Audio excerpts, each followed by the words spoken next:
My name is Kate. My pronouns are she, they, and I am Manfred von Karma, Miles Edgeworth, and a co-director and a music director for Turnabout Musical Virtual Edition with Gero Productions. And I am an Urn Smasher and part of the MyFA Protection Squad for Turnabout and Ace Attorney Musical. And today, I will be your moderator for today's Turnabout Table Talk. This year, 2022, is the 15th anniversary of the long-running Ace Attorney fan project, Turnabout Musical, and it's been a big year for the show. In August, Albino Squirrel Productions in Minneapolis performed Turnabout Samurai live on stage for the first time ever, and there are also 2 other major shows in production, which we'll see released in the coming months. Notification Media's audio production of Turnabout and Ace Attorney Musical by the MyFA Protection Squad, and the digital show Turnabout Musical Virtual Edition by Gero Productions. In celebration of the anniversary and for cross-promotion between these 2 upcoming productions, we're holding roundtable discussions with the casts of TMVE and TAAAM, along with some other special guests from the entire history of Turnabout Musical. Today's roundtable consists of these incredible actors who bring Dick Gumshoe, the judge, and Grossberg all to life. Let's go around and have everyone introduce themselves. Hello, I am Joel Williams, aka Shinkinrui. I'm a big Turnabout Musical fan. I've been involved in Turnabout Musical from pretty much the beginning, end of 2007. Helped get FF3 Girl involved, and really proud of my part in Turnabout Musical. And now I'm a part of the MyFA Protection Squad. I'm representing because we're working on TAAAM, Turnabout and Ace Attorney Musical. You guys are gonna love that. And I don't get to play Gumshoe this time, but we've got somebody that's amazing as Gumshoe. So my name is Broadway Man 23, and I am in Turnabout Musical Virtual Edition. I am playing both the judge and Marvin Grossberg. And I also happen to be in Turnabout and Ace Attorney Musical, or TAAAM for short, where I am playing the caretaker. That's it, just the caretaker. He doesn't have a name. But for this discussion, we will be focusing on Marvin Grossberg and the judge. So thank you. I'm Logan. I am also in Turnabout Musical Virtual Edition, and I'm playing Dick Gumshoe. I got into Turnabout Musical back in high school, which I'm a little guy, so that was when I first got into it, sophomore year, 4 years ago. Yeah, I know, I'm tiny. And I originally got into the project because I got into Ace Attorney with my friend Archer, who's also doing a bunch of Turnabout Musical stuff. And I was like, whoa, this is cool. And then I've stuck with it. I'm still here. Hello, my name is Dominic Miller. My pronouns are he, him, and I play Dick Gumshoe in Turnabout and Ace Attorney Musical. Sweet. Hey. he does a good job of it too. You wouldn't believe his Gumshoe voice from hearing him talk in this video. Yeah, no one expects a Scotsman to sound like Gumshoe. It's very different part of my soul that voice comes out of. I did try and trick people by like talking in an American accent when I start and say, okay, where do you think I'm actually from? But nobody really kind of went for it, so I just went, oh, tell with I'm Scottish. But people were genuinely surprised, so that was quite nice. We often joke about me doing a cut of the whole show in a Scottish accent, but it's just I imagine a version of what we dub Glasgow Gumshoe will come out in some form, but I'm sticking with the traditional one for the moment. I think that would fit though. I think that'd fit. I would listen to it. Yeah, I could see like Gumshoe as a copper, Yeah, I mean, we already got Southern Red White. Yeah. Yeah. Oh, yeah. It's so good. This is just going to be the wildest voiced version of Turnabout Musical you've ever heard in your life. Hunter's absolutely brilliant, and I think that's testament to just making a choice that's a bit of the box, but just having confidence in it, because Hunter was somebody who didn't necessarily, who was getting into Ace Attorney, but just from instinct, based on the look of the character, just went, this is what he sounds like. And even though it was completely different to what most people would assume Red White sounds like, it actually works perfectly. And just every time he says something, he can make you laugh, but he can also just like terrify you with just when you hear him sing Red, White, and You, you're like, oh, Texas Red? You're just like sold on it. Red. I'm so excited. I'm so excited. Oh, I think there's something to be said about the people who came into this without necessarily having that Ace Attorney knowledge. and having those like preconceived notions that are just coming in as actors. Yeah, for sure. You know. Bryn, who are you? Well, I Really? am Marvin Grossberg. I also played Calvin Grossberg in Turnabout Samurai, and Phoenix Wright one night, but we won't talk about that. And then I'm also playing Marvin in TAAAM, the Turnabout Ace Attorney musical. My pronouns are he, him, by the way. Yeah, just redecorated the office. You got You your, got the painting I was gonna back. say, you have a really nice painting in the back. Yeah, I had to kill Red White, but I support got that. it. I'm not gonna say he didn't have it coming, but He only had himself to blame. He did. He tried If to you'd take have your been there, painting in if the you'd have seen it. divorce. yes, I bet you would have done the same. right. All right, to start us off, we have a question from I Respect. Ooh. What's your history with Ace Attorney and or Turnabout Musical? Were you familiar with either before auditioning or being cast? My history with Turnabout, the whole show is, like I said, I've been here from pretty much the beginning. Like, I was actually technically there before Triforce Spun, which means that when he posted his first demo, I got to be like, ooh, can you post accompaniment so that I can try it as Gumshoe? And that's how that's how I completed my evil plot to become Gumshoe. but no, I've been there since the beginning. I started playing Ace Attorney in 2007, and I started, exploring the internet forums, looking around for fan content, and found somebody that was starting a musical and started following the thread, and it blossomed from there. Matthew Toronto wrote songs, Sarah Shope wrote songs, Sarah Toronto's wrote songs. So many people wrote songs, like a bunch of people. Justin Briner wrote songs. I can't name everybody, but I was there then, and then we did the Colorado sessions where we all got together. Everybody, we got people to take a trip to Colorado. We convinced people, I don't know how, to come visit us in Colorado, and we recorded a bunch of those videos. And then as time went on, I mixed the Turnabout musical original soundtrack. I did most of the mixing on that. Diana mixed a few tracks before she split off to form Nostalgification at the time, but now it's Nerdification Media. And then they invited me to play Gumshoe and Turnabout Musical live.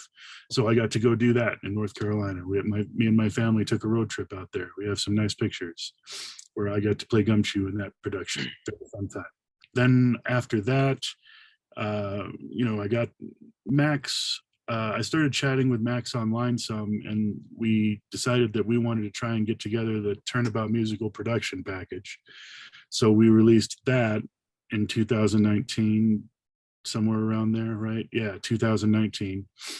And then from there, after we had been working on that, we realized that we wanted to keep working with Turnabout Musical, so we started working on a new version of it.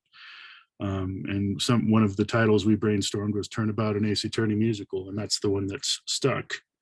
And then, from there, we got lots of other people to join that are way more talented than me with music. And I got fortunate that way. But yeah, I've been involved since the beginning. Happy, I'm a lucky guy that way. And we are very, very lucky to have you. I have been a fan of Ace Attorney since 2013. I found a playthrough online of the first game, and just started watching that. And while I was watching, I was thought, these are some good characters and story. Maybe this could make a good musical. So I thought, I wonder if one exists. I look for it, and of course, I find Turnabout Musical, and I was able to listen to the songs there while I played through the game for the first time, or watched a playthrough of the game for the first time, and honestly, just from there, I completely fell in love with it. Like when I was in university, I used to listen to all the songs like all the time. And honestly, from there, my love of Ace Attorney grew, and here I am. I now get to be a part of these wonderful productions, get to be a part of Turnabout Musical's like ongoing legacy. It is truly an honor. So thank you for that. All right, so I first came across Ace Attorney through a video on Newgrounds called Phoenix Wrong. was actually Phoenix Wrong 3, if you want to get real specific about it. But that was, I think, my first exposure to the series. And then there were like the memes about like the objection makers and stuff. I ended up finding the game at a Game Crazy store for $15. Just bought it totally on a whim and fell in love with it. I forget exactly when I came across Turnabout Musical. I think it must have been like 2008, because I distinctly remember like drawing storyboards for it in high school and sort of conceptualizing what I thought the songs would look like, and thinking how cool would it be if somebody did a production of that and I could be in it. And then fast forward like about 10 years, and I was thinking of shows to do for Albino Squirrel Productions, and came across the idea of like I could do a production of Turnabout Musical. I actually messaged the Phoenix Wright Musical Productions Facebook page, and I think talked to Max about it and asked about the possibility of putting on a performance of it. Was told, come back tomorrow, because there's going to be something you'll be really excited about. That ended up being the day that the production package was released. So literally the next day. So put a production together. Obviously had to delay plans due to COVID. So that, put the brakes on things for a little bit, but we, got it back on track. We're able to do it summer 2021. Had what I would consider a pretty good run. Originally, I asked Zach, our director, if he would be okay with me playing Grossberg. And then I decided that with everything going on in my life, I had a bunch of things were just happening all at once. I decided it would be better for me to just, produce and do stuff in the background. And then the guy that we cast as Grossberg ended up not working out for reasons.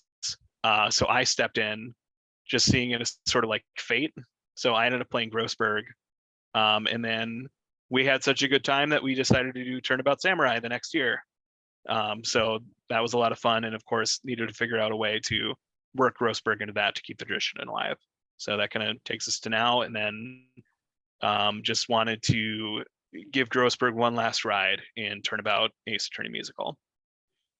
Nice. As far as Turnabout Musical goes, my friend Archer and I, we go pretty far back. We got into Ace Attorney around the same time. When I was in 7th grade, I never wanted to get into Ace Attorney because I was on the mock trial team. People kept comparing me to Miles Edgeworth, and I told them to shut up. So fast forward high school, I'm like, you know what? I'll give this game a shot. People keep talking about it. They say it's cool. My friend Archer got into it, and we're into cool things, so it can't be bad. It was awesome. And around that time, there were some really, I don't want to say bad, but I'll say it, really bad musical versions of video games going around. And after we finished the first game, we found Turnabout Musical. And we originally thought, okay, this is going to be really bad. Let's watch it. Then after August Day, we immediately fell in love with it. Because we're like, okay, we've got like the corny intro song. It's going to be good. We loved it. We loved every single part of it. And later on, we found that there was auditions for a project which did ultimately die out. But we auditioned sort of as a joke, but we actually put effort into it for Red, White, and April, May. And we got in, and it was a very fun experience.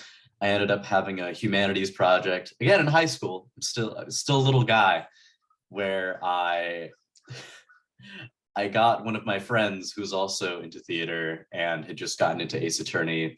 We did a little duet of I'll Be There within our own octaves, which were both lower, but it was very fun. And, we saw Turnabout Musical virtual auditions, and we were like, oh my goodness, we have to continue this. It had been a while since I'd really done anything related to Turnabout Musical, and I've been completely on the grind since then. For the past year, I've just been so excited, and especially because Gumshoe isn't a role I was really predicting I'd ever actually go for, because Gumshoe is my favorite Ace Attorney character. So it was always that sort of feeling of, okay, I'm not going to just audition for my favorite character. Then I did. So I initially got to Ace Attorney via Professor Layton because I was a massive Professor Layton fan, and then they announced the crossover. So I was really like I thought this sounded really cool. I thought, okay, so I started watching the some Let's Plays of Ace Attorney, and I got into it via then. And either at the same time or not long afterwards, I found out about Turnabout Musical. So I think there seems to be a common thread where, like, in this chat, where a lot of people are discovering Turnabout Musical around about the same time as Ace Attorney and almost builds this synonymous relationship with it. So I've kind of followed it ever since then, and it's always been sort of it has always been sort of an ambition to be in a version of Turnabout Musical.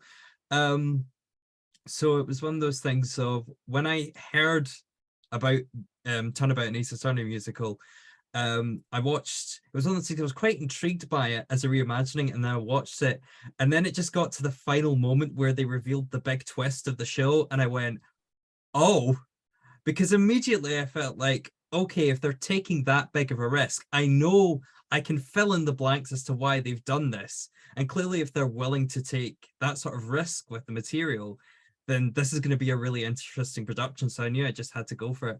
And so now here I am, you know, working side by side with a lot of these people whose voices I've been hearing, you know, for years on end. I mean, like, Joel's version of Gumshoe is just so familiar to me. You know, it's just one of the most recognizable voices of Gumshoe for me. So to actually be working alongside him in this project, it's a very surreal experience, but it's one I'm really grateful for. And I feel so privileged to be part of the ongoing narrative, to have gone from being a fan of Turnabout Musical to being an active player in a new chapter in the show. Is just incredible. I'm sure, judging by all the nodding heads, everyone is kind of feeling the same way.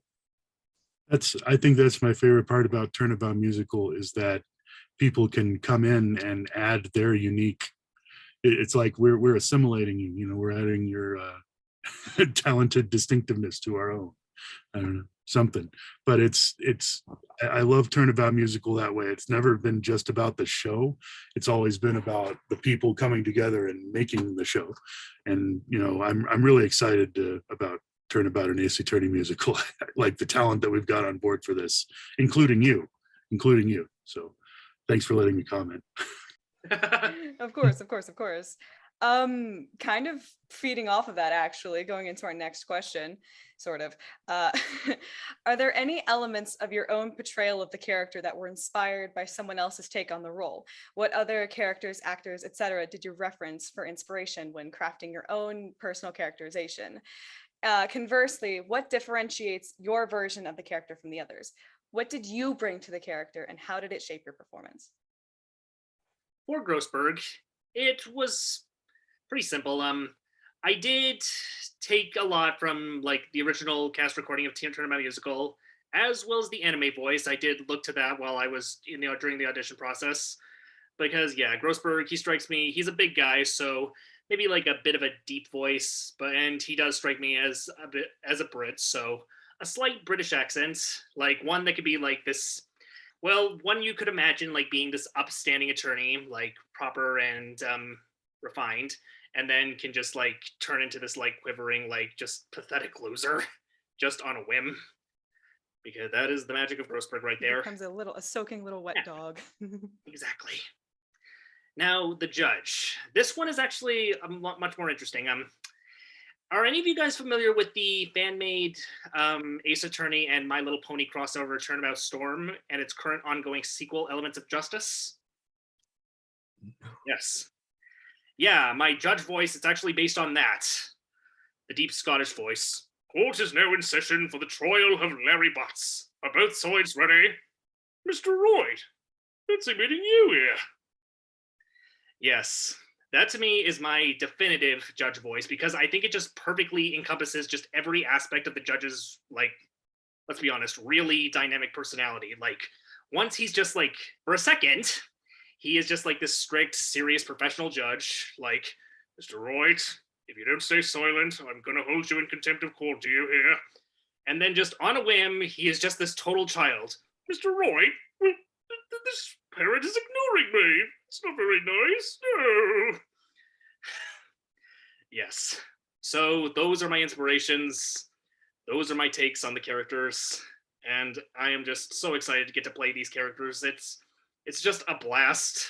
And I can't thank you guys enough. Thank you so much. Thank you for I joining. cannot believe that that's the judge I've been hearing this whole time. This is the hottest take. This is not the hot take I was ready for today. This is amazing. Really, it wasn't. It wasn't. I love it. Thank you. So as far as Gumshoe goes, as far as the voice goes, I was of course semi-inspired by Joel because that's the Gumshoe that I'd been hearing in the recordings, you know. But at the same time, I grew up in a couple different places in the US, mostly on the East Coast, Miami. I spent a good amount of time in New York. So I had a boss there who, yeah, he had the sort of Maxwell Smart kind of voice. So I adapted a bit of a deeper version of that into it, at least for how he sounds. And the way that he moves, I definitely adapted sort of the Columbo vibes going for that alongside his sprite where he does this. I do that a lot. I very much enjoy doing that because it definitely, I really enjoy incorporating physical movements that are in the game sprites into Gumshoe's physical movements because he doesn't have a whole lot. Unlike Edgeworth, Phoenix, Maya, he doesn't have a whole lot that you have to memorize and you have to really think about it. If you just sort of do the movements a bit during rehearsals, you'll just start to do them naturally. Even outside of rehearsals, the method acting of doing this when somebody says that the food is bad today, even though you liked it. But yeah, I mean, as far as pre-existing characters, I'd say Joel's Gumshoe, a little bit of the silly Detective Maxwell Smart in there, a little bit of Columbo in there. That's pretty much all I've got. I'm really just putting my own spin on this guy from that because I am a Gumshoe enjoyer. He's just a silly man. I love him. But if I kept praising Gumshoe, he'd be here all day. Someone else go. I remember the comment I was going to make too. It was about Turnabout Storm. I watched that and I really liked it, but I didn't know there was a sequel. So there's an ongoing sequel right now. Yes, it's not made with the same people, but yes, it's ongoing. It's called Elements of Justice. So if you got time, check that out. All right, I'll check it out. Plug. Cool.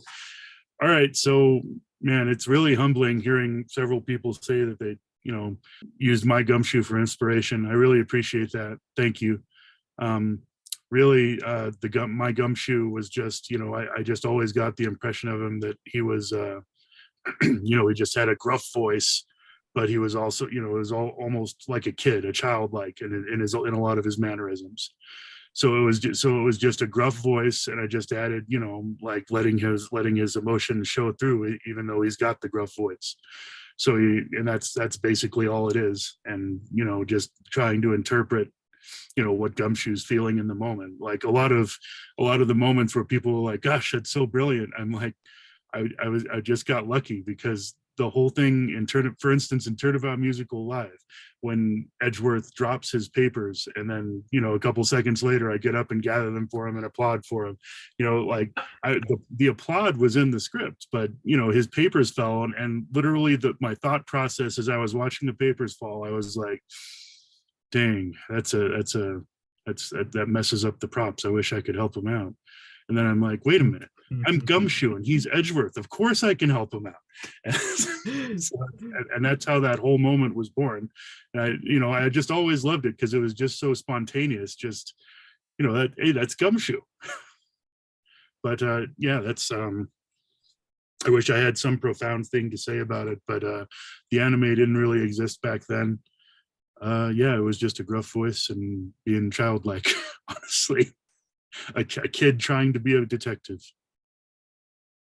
That just reminds me of, and this is maybe a little removed from what we're talking about, but had a similar experience in Turnabout Samurai on the performance where I played Phoenix, where at one point I pulled out the photo of the incident that happened 5 years ago, proudly proclaimed, "This is the picture of the incident from 5 years ago," only it was the wrong photo.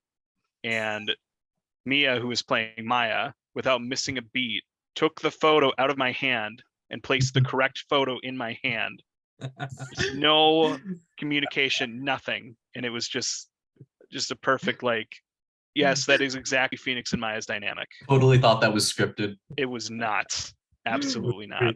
So I, conversely, for Grossberg, took zero inspiration from any past performance of him, or like, the anime voice, anything like that. I read the part originally with sort of a stock, like, Jewish stereotype voice, and decided it would be best not to do that because I myself am not Jewish and did not want to offend anyone or offend even just art in general by attempting that. So I, the first rehearsal where I went in, I told Zach, I was like, I'm just going to do a Nathan Lane voice. And then that's what it was. That just stuck. I think my favorite description was Ryan, who played Larry, describing it as, it sounds like JonTron doing an impression of Christopher Walken. So that's always just lived in my brain.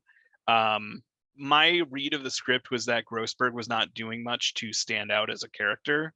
And I just went hard in on, I'm going to make him as large and comical as much as possible. I will milk the 5 minutes or so stage time that I have with this guy, because I think we blocked all of Grossberg's scenes within like an hour, and they just stuck. They never changed from that. So, and that was like right at the beginning of the rehearsal process. So when it came to Gumshoe, initially when I started watching the playthroughs of the games, I kind of imagined Gumshoe's voice differently. It was kind of more like, this, that kind of voice. And I think it was really listening to Joel that kind of changed my perspective of what the voice was. So there's bits of Joel in there, but there's also bits of Pro ZD. And I'd say, like, when it came to my because I mean, that one of the big influences was Leighton versus Edgeworth. Like, I watched that constantly. I've talked with Gav, who plays Edgeworth, about it, and the thing is, I do a Professor Leighton impression as well, so we love the idea of doing a two-hander of that at some point. But when it came to audition for those characters, I'd say, well, I actually auditioned for Edgeworth and Gumshoe, so it was a mix of, the Turnabout Musical cast and Pro CD's interpretations.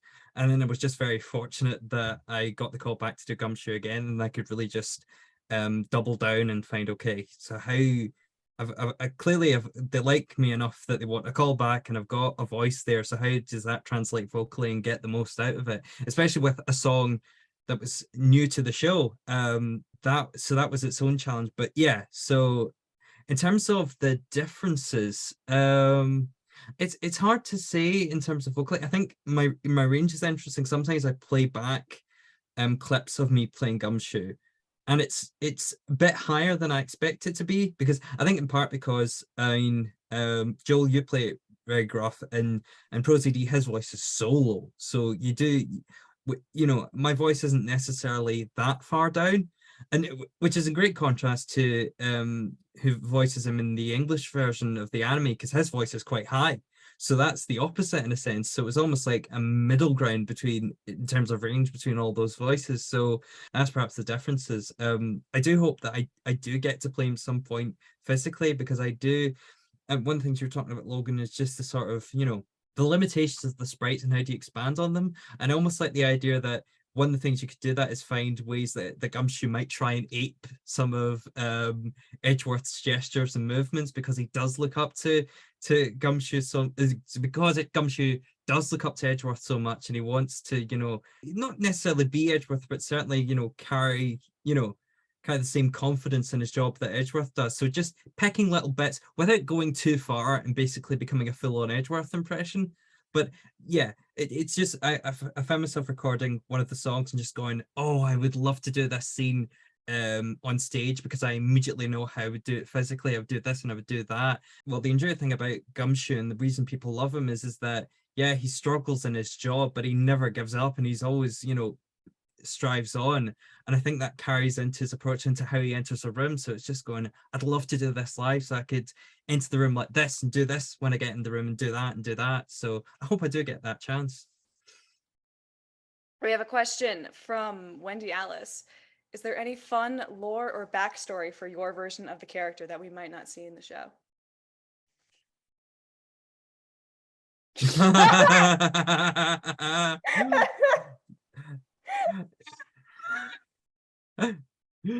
there's anyone that's just listening, Logan just held up a copy of Investigations. Even though that does happen after, but there's the, don't worry about it. Well, there's stuff. Do you know? I did write, like, in my spare time, a parody version of "I'll Be There," from Dick Gumshoe and Larry's perspective, like them forming a partnership, and it does touch on Gumshoe's backstory in Ace Attorney Investigations. I just kind of mind that for lyrics. Hopefully we'll get to see that one day in some form, but yeah. Yeah, that's definitely Investigations is definitely an influence on, particularly Gumshoe's feelings towards Edgeworth and his loyalty towards him. By the way, I also want to make the statement right now, my Gumshoe has ADHD, but he's not been diagnosed.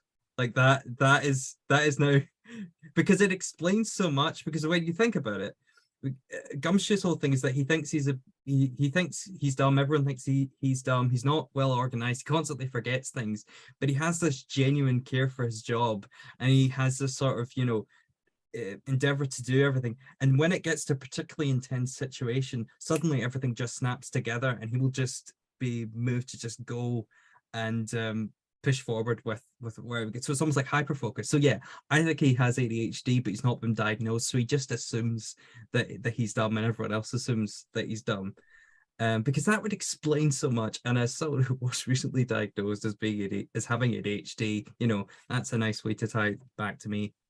So yeah. Well, we never reveal this at any point, but this plant, how do I get it in frame?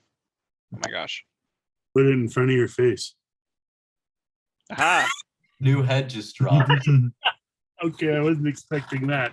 I wasn't either. Is it the lemon bush? Yes, it is the lemon bush. It has a name. Its name is Francis. It's not true. I just made that up. Sorry. Lied to us, Bryn. How could you? Yeah, I'm sorry. I'm just getting in character. Well, my imagined, and I do not treat this as canon in any way whatsoever. My headcanon of Grossberg is that he actually did figure out the mystery behind DL6. It's just he valued his place, his comfort too much to really try and blow the lid on it. I think he really looked to Gregory Edgeworth as sort of like the future of the justice system, and thinking he was really going to take the legal world by storm and change things and reform. And when he died, he sort of lost any passion or any spirit for thinking things could get better, and that's how he kind of fit into his role as more of a corrupt attorney. I think Red just caught him at a really weak moment when he had just kind of given up on things. So that and maybe that's just how I rationalize it, so I don't have to admit I'm playing a bad person. But I also think he has a rapport with Von Karma, even though you never see them interact. I feel like they have, they're basically coworkers. And that maybe is more inspired by my personal friendship with Michael, who played Von Karma. But, I could see it. They go get drinks after a hard day's trial or whatever. Yeah, as far as Gumshoe goes, as far as what we know about his character canonically, we know 3 things. We know he actually know 4 things. We know he has a father. We know he was a part-time mover. We know he made a bug sweeper when he was in middle school, and he wanted to be a wizard when he was a kid. That is all of the canon information we have about Gumshoe before the backstory we get in Investigations, as in before when he first started working with Edgeworth. That is all we know. Shu Takumi was asked about that. He didn't even know. He didn't even have a backstory for Gumshoe set up. So I basically just sort of take that, and I see Gumshoe's character as what happens in game. And it sort of, again, starts in the flashback case and Investigations, where he sort of, it definitely gives me a piece of characterization for him, because initially when he meets Edgeworth, he's like, oh, I hate prosecutors, they suck, because he took that from Bad. But rather than sort of having a confirmation bias towards Edgeworth as a prosecutor, he definitely warmed up to him after seeing, how he was with Kay, how he got that whole thing set up. I don't want to spoil anything if anyone hasn't played the first Investigations game, but I definitely incorporate that into his initial relationship with Edgeworth. I definitely incorporate into his relationship in Turnabout Musical with Phoenix and Maya, because initially, you know, he sees Maya as most likely a murderer, Phoenix as possibly a murderer, possibly an accomplice. You know, in the next act, they're singing a little song together. So it's the whole idea that Gumshoe has been in this line of work for a long time, as you know, 7 years. He's seen some stuff, but at the same time, it's a sense that he's almost not necessarily desensitized to it, but if he doesn't know somebody, he's not going to really connect with them. But he does connect with people very quickly, as we saw with Edgeworth, and as I think we're definitely going to see with my and Sylvia's versions of Gumshoe and Maya, because we have definitely devised an interpretation where they just end up becoming besties. It's a very fun dynamic, and it's something that I haven't explored before prior to this, and I'm very excited to. And I think Gumshoe's arc in the first game is incredibly underrated. I completely understand why any production of this is going to cut, you know, Turnabout Samurai, and it's almost kind of why I wanted to do a standalone production of it. You know, a lot of people will focus on, because I feel like a lot of people view that as like the first filler case in the series, and the best argument you can make for it is, well, no, it's Edgeworth's, you know, character development. You kind of see like the frost starting to melt off of him a little, and that is true, and that is like the more predominant theme. But also the way Gumshoe interacts with Phoenix and Maya completely changes over the course of just that case, that I absolutely believe, you know, they have such an antagonistic relationship throughout 1-2, and I absolutely believe at the beginning of 1-4 he goes to Phoenix and Maya for help. Definitely. Which unfortunately, and no fault of anyone, it's just a matter of compressing a 15-hour story into 2.5, 3 hours. I didn't always get that vibe between Act 1 and Act 2 of Turnabout Musical, just because they were at each other's throats for so long, only to then Phoenix is now the one person that Gumshoe turns to, and I feel like Turnabout Samurai really helps fill in that gap and like bridge that. Literally my favorite moment, not to keep talking about not my character, but my favorite You're right moment. though. I mean, this is stuff I'm like seconding at this point, because you know, in order to really show that Gumshoe's like, hey Phoenix, hey Maya, besties, I totally wasn't helping accuse you guys of murder, you really do have to take that sort of almost instant swap that he has at the beginning of Investigations. Well, I just love the there's a scene in Turnabout Samurai near the beginning when he sees Phoenix and says my favorite line, which is, "You're going down tomorrow, Phoenix, right? Or should I say, Phoenix, stupid?" And it's just, it doesn't even like come off as like super mean spirited. It's more like just friendly ribbing at that point. It's like still antagonistic, but less so than when he's literally accusing Phoenix and Maya of being murderers. And it's a pretty smooth glide transition then to when he meets up with them again later in the case and is a lot more like conciliatory.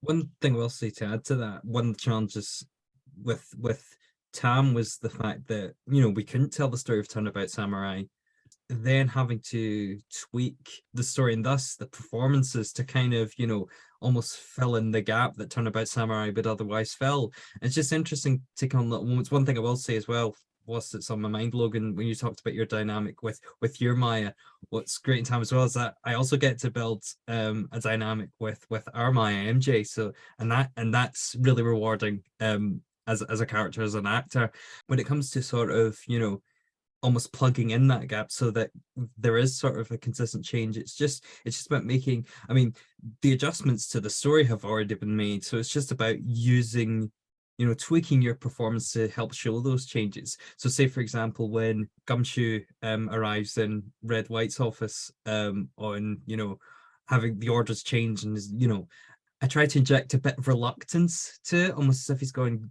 yeah, this situation seems dodgy. I don't really believe what's going on, but I have to do it anyway because it's my job.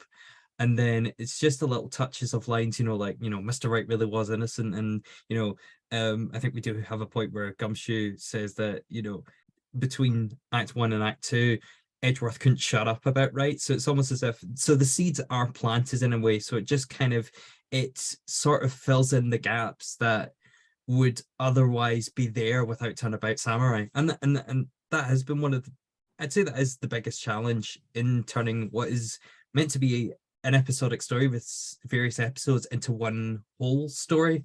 It's been rewarding as a fan to look at the script and see how it achieves that, and I can't wait for you guys to see how they do that. But it's also then creates a challenge as a performer to, you know, expand on those changes and make sure you as a performer help bring that coherence too. In Turnabout Musical Live, there's a part where Gumshoe comes out and he stomps and he says, there you two are, where the heck have you been? And that stomp is from Ace Attorney Investigations, his little sprite where he stomps when he's angry. That's what that's from. That's my story. Yeah, it's sort of like how yeah, to prepare for the part of Marvin Grossberg, I actually got hemorrhoids. My buttocks are doing the Harlem Shake. Don't worry, Dominic and I got ADHD to prepare for Gumshoe. There you go. You guys are taking method acting too far. Going to be the next Jared Leto of Turnabout Musical. I think we have not taken it far enough. All right, Kate, you're Manfred von Karma. You know what to do. Have to find and fight a 9-year-old.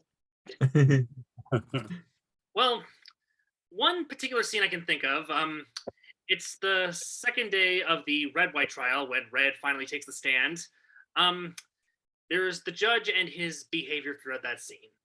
Now, as anybody who's like read the script or watched the show, you probably get the impression that Red is blackmailing him somehow. Now, to what extent Red is blackmailing him, I actually want to believe that throughout that scene, the judge 100% knows that Phoenix is innocent and that Red is guilty. However, yes, Red is blackmailing him. So really, yeah, the judge is pretty much living through his own little version of the Matt Ungard trial right in that moment. Either he's pretty much relying on Phoenix. You have to like come up with something clever. Otherwise, like I'm either going to have to declare an innocent man guilty or I'm going to have my secrets released to the public. You know, I've always personally interpreted that. I'm sorry, I don't mean to cut you off, but I've always personally interpreted that as like Red is, you know, like there's a veneer on Red that, you know, hey, I'm just a witness here. And, you know, maybe, you know, people don't outright know that he's the murderer, but like, you know, people like the judge. And, but, you know, he's got this veneer of I'm a witness and, you know, there's the pomp and circumstance of the trial. And like, as long as everybody's focused on the trial, everybody's focused on, oh, this is a witness, then, you know, it's almost like that's what's keeping people from seeing the truth because they're so focused on that aspect. Like this is a witness, this is a trial, this is a murder trial, you know. Yeah, the judge in that scene, in that case, is like, I think knowing, having played like the rest of the games, the future games in the series, yeah, I feel like the judge is sort of flanderized over the course of them, where he becomes just like stupider and more airheaded and more like naive. And I feel like that's kind of one of the examples where I think the first game is a bit more down to earth and has a bit more gray area, where the judge actually does understand like implications of things like Red blackmailing him and blackmailing pretty much everyone apparently in the justice system at that point. Whereas I feel like knowing after having spent like 6 games now with the judge, looking back on that moment, it is much easier to read him as just being like a cloud cuckoo lander and just being like totally oblivious to any of the shady dealings that are going on. Whereas, yeah, if all you know is just that like that scene and the events preceding it, it is a lot easier to see him as complicit in what's going on. And I mean, obviously you can't, if you're getting into that part, or if you're like, you know, for me editing the script, or, you know, for Ari and Sarah writing the script, you can't look at like, well, this is what he's like in Spirit of Justice, so I have to take from that. You know, yeah. You have to just do with the material what you're given. But exactly. I just think he's an interesting transformation. I think that happens to a lot of the characters in the series, is the flanderization. But before we move on, do we have any Grossberg tea? I think I'm gonna have to plead silence on that. I actually have nothing to say about that. Don't kill me. I would never. I need you for both my casts, man. He's I not a can't very kill- interesting character. I do have a question about Grossberg. I didn't put Yeah, any I just questions, don't have any but I do need to say know. about it. Are he in red, white The less X's? you know about him, the better. That's an important Gross- question. Are Grossberg and red white X's? Oh, I don't even think X's. They're divorced. No, Continue. They're No, actively X- together. He X- would not go for red. X implies a past relationship.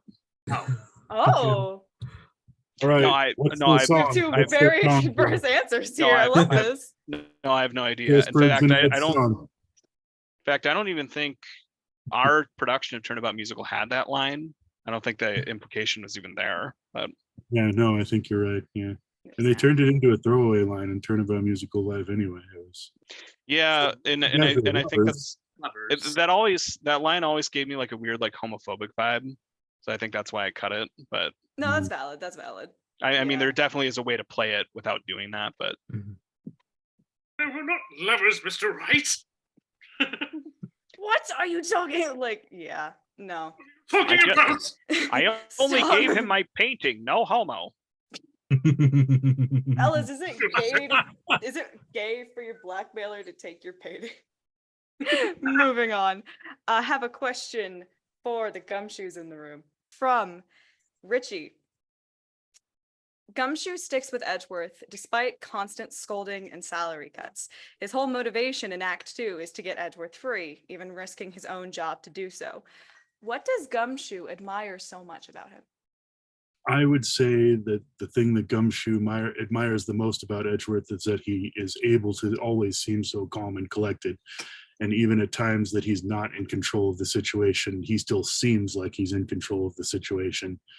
You know, and that's really alluring to Gumshoe, who's kind of a, he's kind of a bumbling, like it's a line in one of the songs, makes me look like a bumbling dolt. Phoenix is like, oh, imagine that.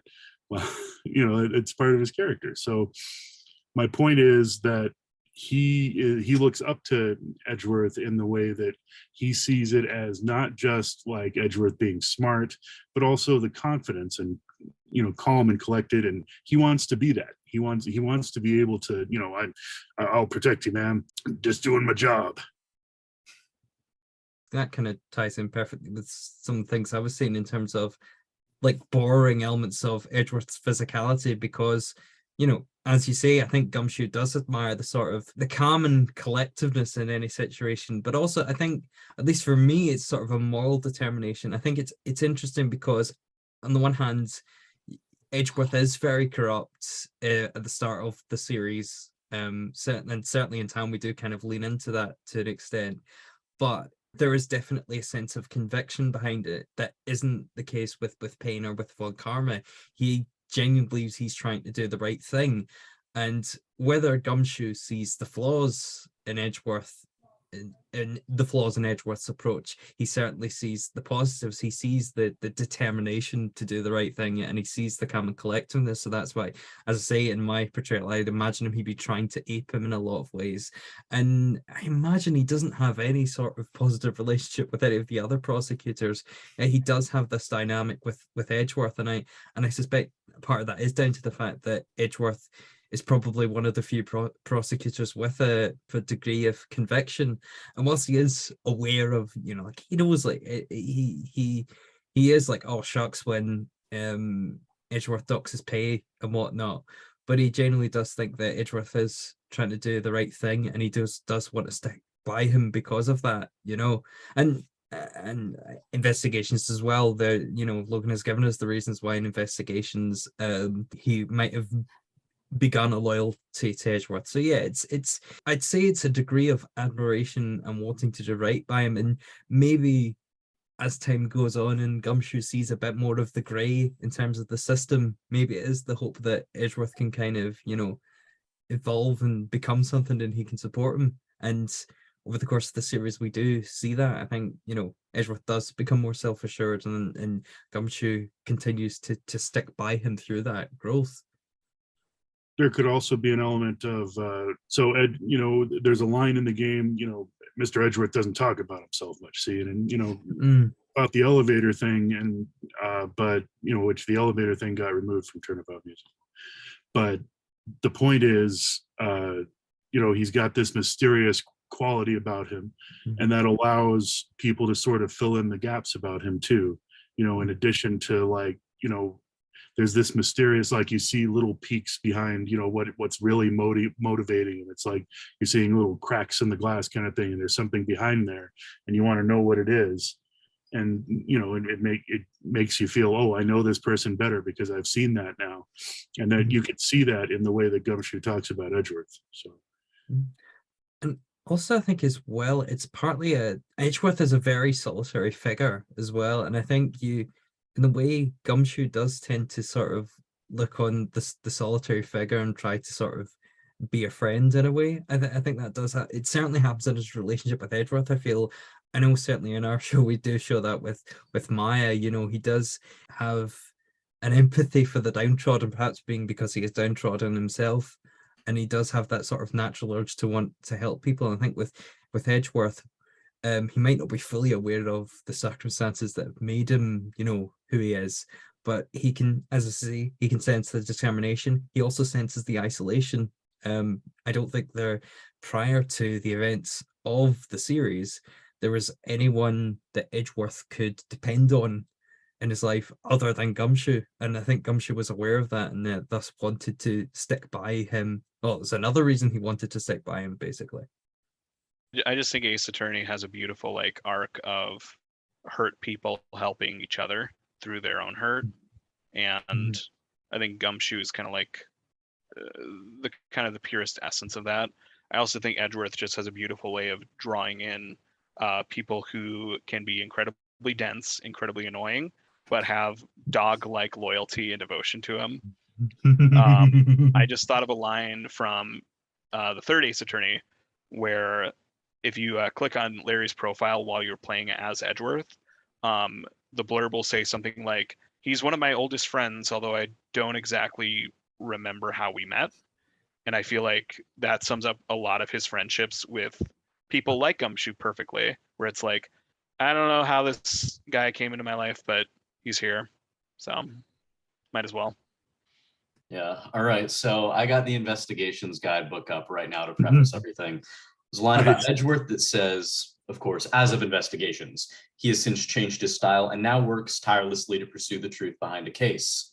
After getting caught up in a certain case, he's begun an investigation to uncover the truth. And for Gumshoe, his passion for investigating is stronger than anyone else's, and he has the utmost trust in Edgeworth. That's pretty much the basic. That's what it is.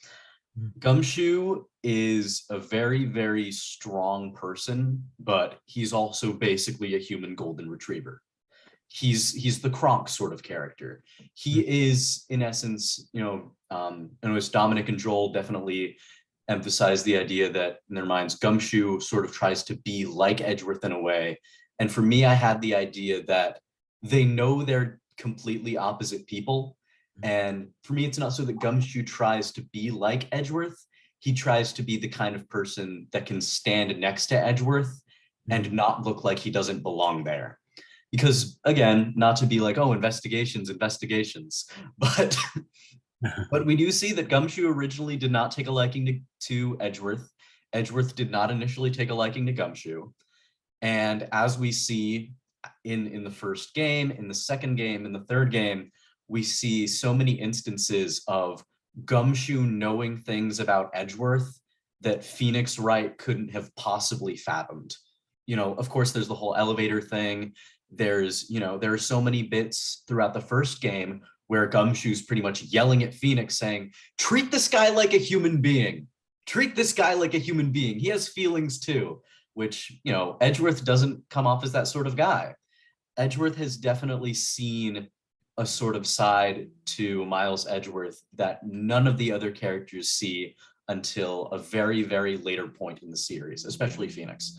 So it's definitely that point of Gumshoe feeling almost like Edgeworth's simultaneous assistant, but almost like his guard dog in a way, saying like, hey, don't get too close to Mr. Edgeworth.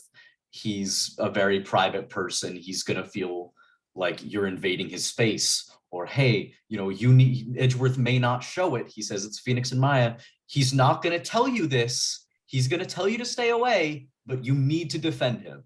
And he will thank you for this later, which he does. He say, you'll hardly regret this, pal. But Edgeworth, definitely the reason he stands by Gumshoe, I definitely think is because, initially he despised prosecutors, more investigation stuff. But as he got to know Edgeworth, he understood that Edgeworth has a philosophy of the ends justify the means. Gumshoe does not really think like that, but he's willing to cooperate with Edgeworth because he thinks, okay, these means may be very, very drastic, and I may not agree with them. I'll try to alleviate him. I'll clean up the messes he makes in order to get this ultimate goal that he wants, which, prosecuting murderers. Logan, you actually put something into words there. Just the idea of, it's not that he wants to be Edgeworth, it's that he wants to be someone who can stand next to Edgeworth and not feel out of place. And I think that, again, that's something, if I do ever portray Gumshoe physically, that's something like, when I talk about the memory curves, obviously there's so much that Gumshoe couldn't do, like in terms of Edgeworth's poses, it would just feel so out of place. But just getting enough of what could do that feels a bit like Edgeworth, that doesn't feel like he's mimicking Edgeworth, but just feels like someone that Edgeworth can look to, as someone who feels right standing by him, So yeah, that's just so well put. And especially not to be the investigator. Sorry, Alan, just 1 second. Not to be the investigations guy again, but there also is a bit, one of Gumshoe's most defining bits. I won't spoil any plot points, but in the second game of investigations, where one of his biggest things is, Edgeworth tells Gumshoe that, as of now, rather than being like boss and subordinate, while they still are formally that way, they would be able to socially view each other as equals, which is something very common in dynamics like that. There's a bit with, Darkwing Duck and Launchpad McQuack. They have something like that in one of the books. If you've ever, this is like a newer kid show, Mau Mau Heroes of Pure Heart. My little cousin was watching that. There's something like that with the protagonist and they're sort of like, silly sidekick. That's a very, very common arc. So drawing off of those dynamics and the loyalty that goes into those dynamics is definitely something I've put into the way I portray Gumshoe. I was just agreeing with you, saying the kind of pal that you can trust. We got it in. I kind of wonder how it plays in Turnabout Musical, because we had Gumshoe in a bout of economical casting also double as the bailiff. So I wonder how that read to people with that character being sort of like an omnipresent part of the courtroom proceedings, whereas as he's like canonically written, has a very like distinct role from all that. There he was directly involved with everything. So I kind of wonder how that plays. Also, Logan, you put an idea into my head. I now really want to see either Patrick Warburton do it or someone doing an impression of him, but playing Gumshoe, because now all I'm thinking about is, oh, right, the autopsy report for Edgeworth. No, definitely. The Gumshoe Updated Kronk is... autopsy report. The autopsy report that's most up to date. That autopsy report. Yes, that autopsy report. All right. From Roof Dweller, what's another video game that you think would make a great musical? I'd say either Zelda or Spider-Man PS4. I'm going to steal Michael's answer because he stole it from me. Life is Strange. I sort of conceptualize like, if you did a production of that where the audience was allowed to make those choices, and that would influence what happens in the script, and there could be like musical numbers that only happen along certain paths, that would be hell on the actors, but I think it'd be cool. Also, Pokemon, I wanted to do like a Pokemon musical for a while and really experiment with that puppetry. And I also think an Animal Crossing show could be really fun, just because there's so many possibilities with that. And I've actually had the idea of like writing a murder mystery into that framework, but we'll see. And yeah, I do think Zelda would make a great play. In fact, everyone should look up Zelda the Hero of Fringe on YouTube, and you can check it out. I don't know. Trials and Tribulations. Yes. Skip over Justice for All though. Oh yeah, most certainly. Who cares? I don't want a Big Berry Circus song. Oh, I mean, do that as its own standalone show. I will say after watching the anime adaptation of that, I gained a lot more respect for that case. But still not one of my favorites. I think Professor Layton, I suppose it's interesting because Professor Layton, in a sense, is part of that same universe in a weird roundabout way, in a weird turnabout way. So it almost feels natural to imagine what would a Professor Layton musical look like, especially because Professor Layton, like Ace Attorney, is very much about the plot. You know, I mean, ultimately, it's more about the gameplay than Ace Attorney is, in as much as, you know, you have puzzles to solve, whereas Ace Attorney is always about driving the narrative forwards. But, you know, it's still more, you know, it's still easier to write a Professor Layton story than it is to write a Super Mario Brothers story. So, you know, another video game that would also make a great musical. Look up a Mario Kart named Desire. A Mario Kart. I remember. Bryn's got y'all covered. It's actually not public anymore. But yeah, we did a Mario musical back in like 2016. That For sounds It's cool. not public anymore. You gotta give me a link. Yeah, I'll definitely send you a link. Yeah, someone in Turnabout Musical, ASP's production, I won't say who, gave it a 2-star review when he saw it. before we knew oh yeah, he didn't like it. But that's okay. We've since made our peace with it and now constantly roast each other for it. So Incredible. also, last thought on that, there should also be a Sonic R musical. Those songs deserve to be performed. Say it and say it louder. As far as video game musicals go, I feel like it's very difficult to make a successful musical of a game that isn't plot driven. Mm-hmm. You know, obviously, you know, Ace Attorney is perfect for making a musical. Even if it wasn't, you know, Turnabout and Ace Attorney musical, it's gonna happen anyways. You know, the perfect musical is gonna happen, so whatever. But you know, I'm biased. I would want to see sort of a musical production of a line of something that happens in a mafia-esque game, you know, like, you know, One Night Ultimate Werewolf, or, you know, Town of Salem, perhaps. But I don't think that would go over very well in a musical format. I think it would be much better written as sort of a visual novel sort of game. Visual novel games tend to lend themselves very well, like you said, because of the plot-driven element. Yeah. By the way, everyone go listen to the Your Turn to Die demos. Anyway, from Shin in chat, not in chat, you know what I mean. At the risk of being cliche, if you were not playing your current role, who would you want to play? I can give a really cliche answer and say Phoenix. But also Edgeworth. Yes, if I could play anybody else, it would definitely be Edgeworth. He is my favorite character, one of the most complex, and in my opinion, his arc is pretty much up there with Prince Zuko from Avatar. But if I had a second, it would be Manfred von Karma. He is my favorite Ace Attorney villain, next to Damon Gantz. I actually, thinking about the answer more, not that I would ever see myself in this role, but Maya. Maya is my favorite character in the series.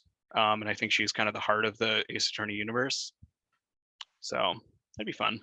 That's pretty true, actually. So.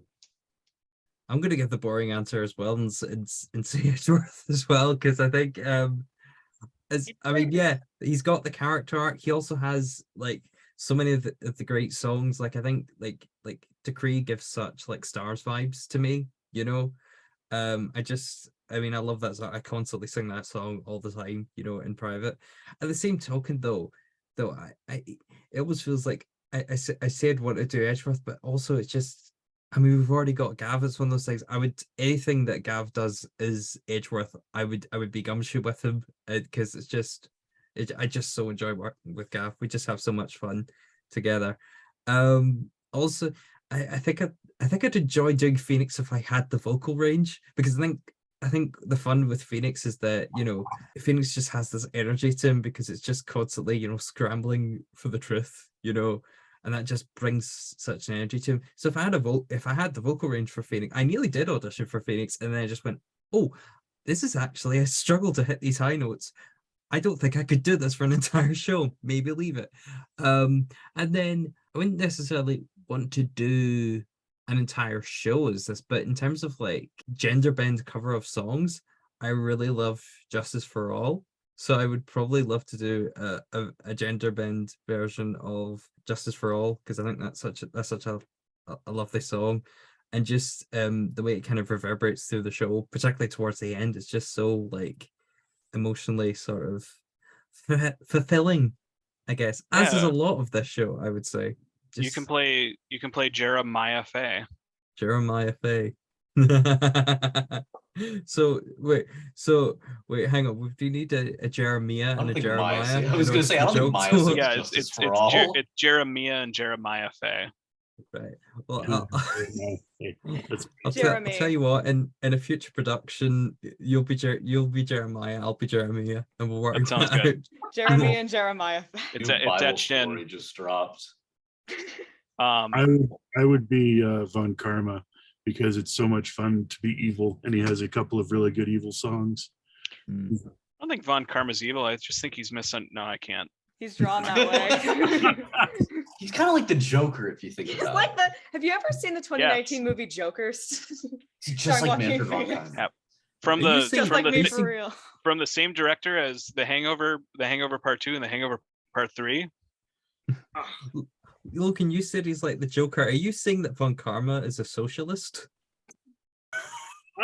That's a deep cut reference to the Harley Quinn TV show. He's a socio something. He's a socio. Best version of the Joker, that show. This isn't my answer. It was just one of my favorite, like, funny just moments from Turnabout Musical's like rehearsal process, where at our first like actual run through rehearsal, Carter, who was our stage manager, originally contemplated auditioning for the show. And after our first run through, he told me that he was really mad that he didn't, because he really wanted to play Larry. Oh, Larry's also, I completely forgot. I also Larry, so yeah. I mean, you see Ryan play Larry, and I get it. 2021 Broadway World Award winner for Best Actor. Ryan Needham. Oh yeah, I slapped that right on that postcard, because I was like, we earned it. We put respect on that name in this. I didn't even nominate him for that one, but he won it. He earned it. He fully earned it. No, go. As far as roles go, number one, far above everything else, Red White. Red White is so much fun. I will be completely honest. At one point, I went down to the practice room, because we have those in our dorms, really cool. I'm in the Arts and Media Special Interest House, but I went down to the practice rooms, and I was like, all right, I'm going to do, this was back in the Beautiful Christmas Day era. I was like, all right, I'm going to go down there and do a little bit of Beautiful Christmas Day, just as, just do a little bit of it. I ended up doing about 15-20 minutes of Beautiful Christmas Day, and then I spent another hour just singing Red, White, and You, because it was so much fun. It's such a fun song. Red White is such a fun character. He's the sort of character I've always been really excited to sort of play. Otherwise, not Edgeworth, actually, because I live that. I've lived that. I don't need to. But definitely Mia as number 2. Mia is such an incredible character. I don't know what else to say besides the fact that she's Mia Fey. I feel like that itself is just so iconic. Like, what else can you say about Beyonce? Zach told me he teared up when Jen came out in her Mia costume for the first time, just because it was like, keep in mind, everyone else was also in their costumes. But Jen came out in their Mia costume, and he was like, it's real. It's real now. Aww. It's cool. Just because people were talking about Larry, I forgot I auditioned for Larry as well. And the thing is about Larry's is that, especially It's Gotta Be the Butts, you just take that to anybody who's never heard of the show, and they can immediately just get into the show. Like, and I think the best compliment I got from my singing teacher upon hearing that song is, like, it sounds like a Gilbert and Sullivan song. Like, it's that sort of, the Pacha songs, the very Modern Major General, all that vibes. And that's just, again, one of the rewarding things about the show. People just take it on, and no matter where they come from. I think that song might have been my gateway song. Yeah, that song is how I got 5 different friends into Turnabout Musical. Oh yeah, it so perfectly states exactly what the show is and the vibes you should expect. It's just the show in a recap. But then at the same time, you might put on a completely different song for the show and give totally different vibes. Like the broad range of vibes across the show is just so impressive, especially when it just feels so cohesive. And by the way, just wait till you hear Koala's take on It's Gotta Be the Bus, because guys, you are not ready. You're not. She absolutely killed it. Like, it's Really good. amazing. We love just we love koala in this house. It's just really cool to think of like that song. My memory of it was seeing like one of those videos where it's just the character sprites with the black background, and you know the video quality is like 144p or whatever, and it was like that. Justice for All. The other one I remember watching a lot was A Guy You Can Trust, which is why I did not cut it from our production, because I was like, no, that's iconic. We're keeping it.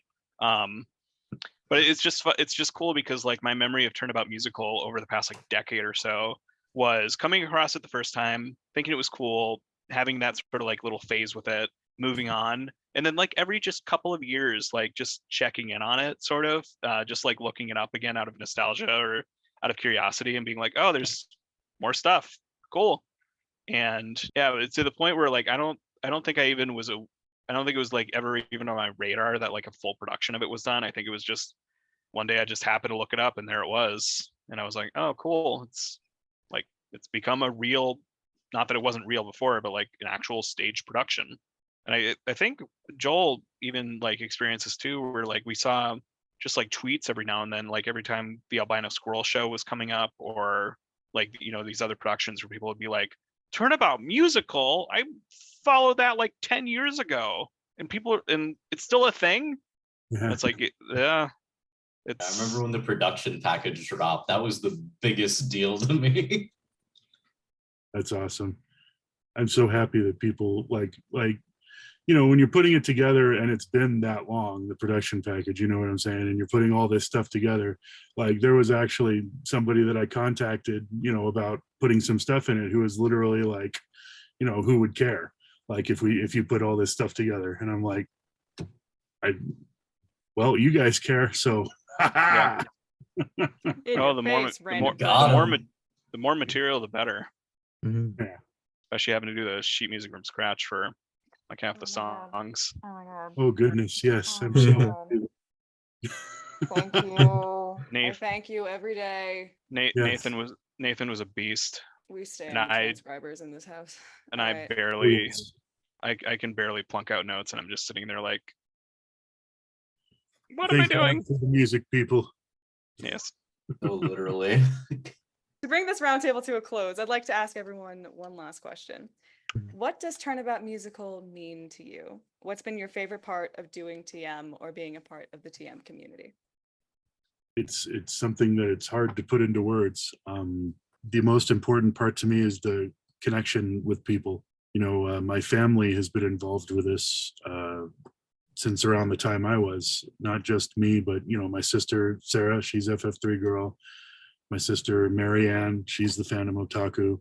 And, you know, my sister, Sarah, she found her husband through Turnabout Musical. And, you know, there are kids that exist now that wouldn't exist if it weren't for Turnabout Musical. And, you know, Sarah and Matthew are not the only example of couples that have got together because of Turnabout Musical. Like, and that's the beauty of it, is it's like, I haven't, like, let me just make a confession. Like, I haven't played Ace Attorney for like years, like probably since like 2013, 2014. Like, but the story like flows through me, and it's not because I like Ace Attorney so dang much. I mean, it was a great story and that's what got me started, but it's because the people that I get to experience this with, you know, I'm creating something with all you people. And like, that's a connection that you don't get that every day, getting to create with somebody. So that's what it means to me. I mean, even from a newer perspective, you know, I haven't personally played and gone through the first Ace Attorney game since I first found out about Turnabout Musical. I haven't gone through and played the first game. You know, I've seen a couple snippets of the cases when my friends have been playing them, you know, gone through a couple cases, but never actually sat down and played the game in full. I mean, I've gone through the I've gone through Apollo Justice and I've gone through the investigations games, but going through the first game, I haven't done in forever, again, gone through the third game, but definitely same exact thing as Joel, the personal connections I've made. I first got into Turnabout Musical with my friend Archer, whom I'm currently in a production with right now. I am not very good at staying in online communities. I've never been good at that. Typically, if I'm involved in an online community, I will not have any trace in the next year. But Turnabout Musical, I mean, I got into that maybe 2017 or 2016. I don't know, but relatively late compared to most people in this in this Zoom. And I'm still in that space, being, a younger fan, being somebody who hasn't been here as long. I still feel like I've made contributions there at the Latin for TAAAM's Anything to Win. It's definitely a very, very accepting community that it doesn't really, judge people based on anything. Everybody can play a part, even if they're literally just sitting there being like, oh my gosh, Turnabout Musical dropped something back in 2016 and it's 2022. I'm gonna go listen to it. That's still something that, I mean, at least I value. I think that's so cool that Absolutely. people, Sorry, I don't there's mean to so many interrupt new you. people like myself, people newer than myself. It's just, it makes me very happy that so many people are sharing this, that so many people are coming together, and that everybody involved is so dedicated to working on this project. And for so many years, like years that I can't even fathom in my brain, I was 6 in 2009, that just the amount of time and effort that's been put into making this project the best it can be, that's still going on, is outstanding. It's insane to me, and it makes me very happy to be a part of this community. That's what Turnabout Musical is to me. It's a community. Thank you. I feel like I gained sort of like two families from this, both in the sense that, the cast of Albino Squirrels Turnabout has such a bond now because of having done the show essentially twice now. And I think, like, thinking about the vibe between the end of Turnabout Musical and the end of Turnabout Samurai, it was different. And I feel like having that full year to really like soak it in kind of left us in a different place. And even that in itself is, I think, a good thing, where, we felt like when Turnabout Samurai was like done and dusted, it's kind of like we made our mark on this project and sort of like left our stamp on it. And just thinking about, like, even at the end of Turnabout Musical, people who had no knowledge of Turnabout Musical or anything like that were coming up to us asking if we were going to do Turnabout Samurai next year. That was just like, it just made such an obvious choice to do it. And I think, like, the cast was so invested in wanting to do it, wanting to like come back and do something again. And it's like those are just permanent friendships now that I have with people who were involved with this. And I think also with the Discord community, we've never had anything like this, where we had like this whole community of people who were like cheering us on the whole time, especially for such a show like this that's so like niche and kind of obscure, that it means like the people who are into it are really into it. So it's such a different vibe from, like, we've been in productions before, like we did Avenue Q, Michael and I, like about 10 years ago, North Hennepin. And it's like, that's a well-known show that has a following, but it's different. It's not the same as like finding out there's been this Discord like pouring over every single like piece of promotional material that we released. And then, like, I will fully admit, parachuting in on the Discord, like scrolling back the last 4 months to see what everyone was saying about us. And I was so nervous, like, coming into that and like telling people that we made changes and that we made cuts, just because I was like, I don't want them to think I like desecrated their baby or anything. But everyone was really cool. Everyone was very understanding. That was the danger with us. No. Yes. Yeah, I remember when that Discord dropped, I was so hyped. Look, people were so mad about Decree and Awakening, and we ended up putting Reawakening in Turnabout Samurai partially just to like be like, there, we did it. It's been done. We got it. You can chill now. Yeah, Right. totally. It's ASP canon. But yeah, and there is like a pang of like pride, especially when like there's been a couple times where like newcomers have come in onto the Discord or like in the YouTube comments or whatever, and are like, what production or what version of this should I watch first? And I think someone once said that ASP was like the perfect entry point. It was like the most accessible version of it. And that to me was like, it's just really cool to think that there's been this project going on for like 15 years. And the first thing someone's going to come across is our version. And that in a way is always going to be what Turnabout Musical is to them. And that makes me really proud. It's like, it's a little taste of when you were a little kid having the dreams of working at like Disney or Nintendo, just knowing that like there were all these people who made this really great thing and I got to be a part of that. Really does mean a lot. I felt like the weird kid at lunch who was sitting by himself, and then I found a table that was exclusively weird kids at lunch who would otherwise sit by themselves, and That's I got a to really sit at that cool table. way of putting it. That's a really, really cool way of putting it because it's so true. I just want to say real super quick, Bryn, before your version came along, like Turnabout Musical was very, Turnabout Musical is this person wrote this song and this goes like this, and that, you know what I'm saying? And I feel like when your version came along and it was so much different than what, I'll just be completely honest with you. Like if somebody had come to us and been like, we're going to take out Reawakening, we're going to take out Decree of the Prosecutor, we're going to take out this and this and that, and we're going to make a version of this show that's only about 2 hours, we would have been like, you're nuts, man. You're absolutely nuts. But we go and we watch the show and it's so good. Like you do such a good job of doing the entire story. And I just want to say that what your version of Turnabout Musical did for like the entire community is it just showed us that Turnabout Musical doesn't have to be a static thing. Like we can change things. Yeah, you can change things. You've got this great, shorter, accessible, more focused on comedy version. And now you've got this version of TAAAM that's coming out that's more geared to be like, an epic emotional musical, more, you know what I'm saying? Like more comparable to Wicked or Into the Woods or something like that. But they're both the same show, like they're different, but they're both Turnabout Musical. And I love that your version brought that to like the community, and thank you for that, Bryn. Yeah, absolutely. One of my proudest achievements is the fact that my parents now know who Phoenix Wright and Miles Edgeworth are. So excellent. No, the same.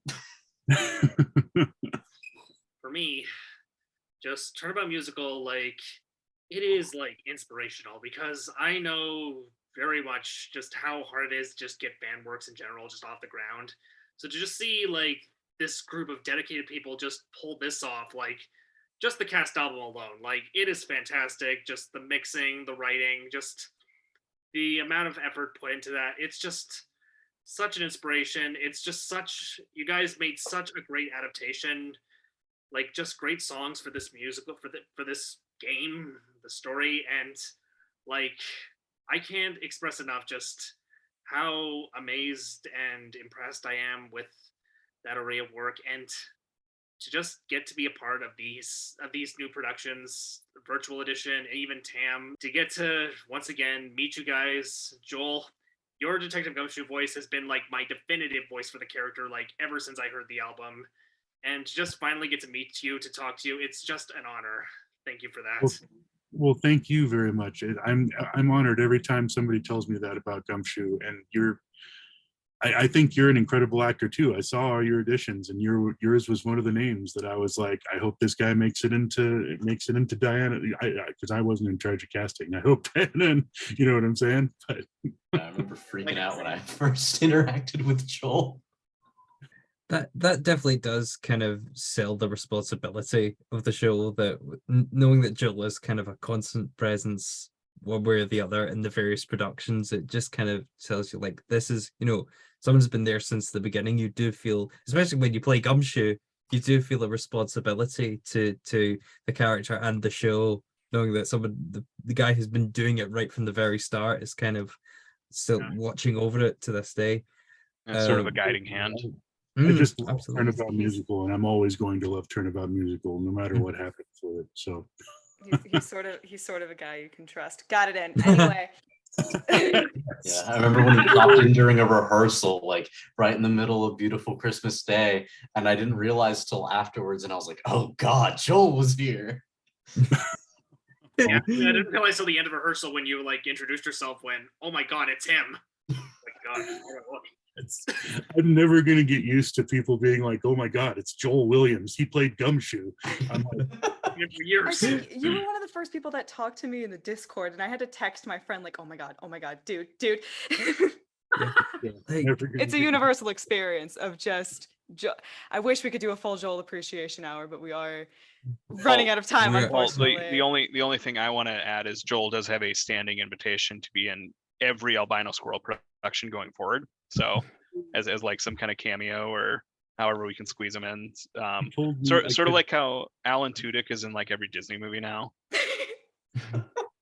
So we'll figure out a way to work him in. Even outside Joel is new company staple. even outside of the Ace Attorneyverse, Turniverse. He's just there. Yes. He'll be there. Got it. We got two of them. We did it. Yeah. Hey. Nothing And gets past It's you. not August. I'm Past. sorry, everyone. did you, No. Bryn? Did you just say past? I think the thing is about Turnabout Musical is that I think everyone's been right. It's this fostering community that just kept it going. It's just astonishing the momentum of a project that has been going on for this long and is still evolving and changing and creating new versions. And I think, especially for like a not-profit production, like there is no investor that needs this show to get made. The only reason it got made and keeps being made is that people are passionate for the show and are passionate for each other, and it's just such an incredible achievement. And again, I swear it's the ultimate passion project. Yeah. Absolutely. And to have been looking at it from the outside for so long and of admiring it, I think I would love to be a part of that narrative. Again, to suddenly find myself thrust into it at this moment is just incredible. And I hope that, I do in my own small way do contribute to that ongoing narrative. As what Job was saying earlier, what Bryn did with Albino Squirrel is just proved definitively that Turnabout Musical is a show that evolves, and I hope that in a sense you opened the door for the two upcoming productions. Virtual Edition and TAAAM both depend on Turnabout Musical being an ever evolving text. So thank you for that, Bryn. And it's an incredible achievement. It's just this community that keeps going, keeps getting more sophisticated as well, just with experience and stuff. And I'm so happy to be a part of it, and I can't wait to see where So it goes happy from to here. have you all. Yay, hearts with lemons. I'm so happy to have you all. Sweet with a little sour. I'm sorry, I don't know your real name, Broadway man. There's He's so much. encrypted. Yeah, use it. No one knows it. It was King lost of before internet time privacy. began. Oh, you Broadway man. You're the man, Broadway man. I just want to springboard off of Dom's point real quick of, this is really like a passion project, a nonprofit. And I think, that is all wonderful. And people have asked me before if, Albino Squirrel would consider doing like TAAAM as a production.